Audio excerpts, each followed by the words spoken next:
Hello everyone, this is Belinda. Today is lesson 19, and lesson 19 states, I am not alone in experiencing the effects of my thoughts.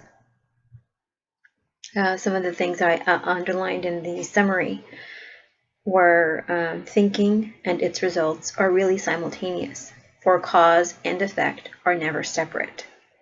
Today we are again emphasizing the fact that minds are joined. This is rarely a wholly welcome idea at first, since it seems to carry with it an enormous sense of responsibility, and may even be regarded as an invasion of privacy. Yet it is a fact that there are no private thoughts. This lesson reminds me of a beautiful lady that I met. Her name is Pelkyung. Met her in 2009, and she's the one that referred this book to me. At the same time, she referred another book called The Presence Process by Michael Brown. I read The Presence Process first because that's what she recommended. And the idea that there are no private thoughts.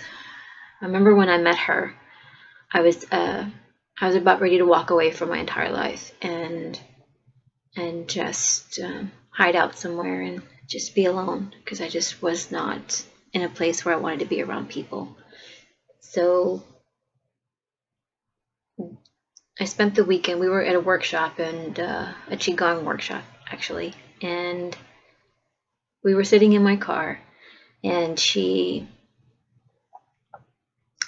I was just kind of randomly, I was having random thoughts about my life, why I was there, where I was going to go after this workshop, because I had to say a prayer before I left for the workshop, and I said that if God was real and if he really cared about me, he would show me, tell me, find a way to communicate with me what my next move should be.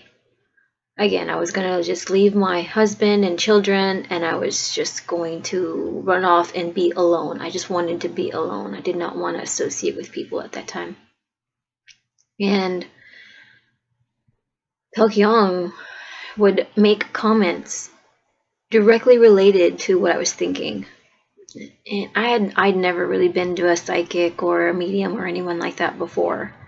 And I thought, this is freaky, right? So and so I finally asked her, I was like, how are you doing that? How are you answering questions that I'm asking in my head? And she said that we all can do this. And she also said that if I didn't want her to read my mind, my thoughts, that I needed to learn to control my thinking. Control, I believe she said, close your door, close your mind. But after reading the Course in Miracles, it just seems like we are one mind. You don't close it. You learn to monitor, observe your thoughts, and stop them before they get too out of control or too negative or too positive, I guess. So I've had direct experience with this, and I'm sure many of you have as well, where your thoughts, I am not alone in experiencing the effects of my thoughts. Something that the Presence Process also helped me with was being able to see the link between the cause and effect. Before I read that book, I thought everything was just happening to me as a result of a terrible world, as a result of other people causing chaos in my life.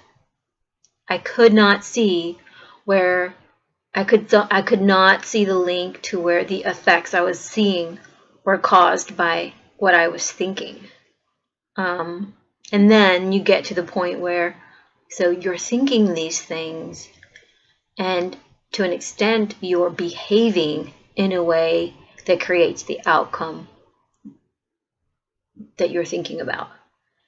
And I know for me, taking responsibility for everything in my life was a little challenging. I didn't want that much responsibility. I didn't want to take ownership of how I was causing the effects that I was seeing out here by what I was thinking inside. So this was a concept that was very difficult for me to acknowledge and to finally own up to. So I hope this helps. I hope you're doing well with your Course in Miracles. I've had a bit of I haven't posted anything in a few weeks because I've been going through these cycles. I remember having these cycles when I went through this process the first time, but it's happening again. I go through these cycles where I'm like, I fall into the ego mind, and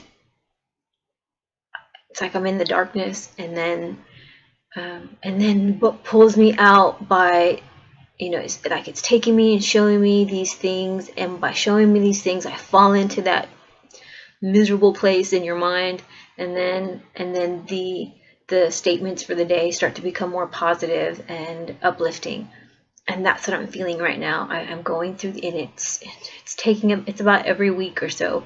I go through this phase of darkness, and then I'm brought back out. I haven't quit going through my lessons. I'm just delaying on doing the videos. I'm trying to really trust my guides, my intuition as to when to do the videos. It's almost like when I have the clarity, then I do the videos. So stick with me. I will have a few more posted up in the next day or so, and hopefully I'll get caught up, and then we'll see how it proceeds. Have a nice day.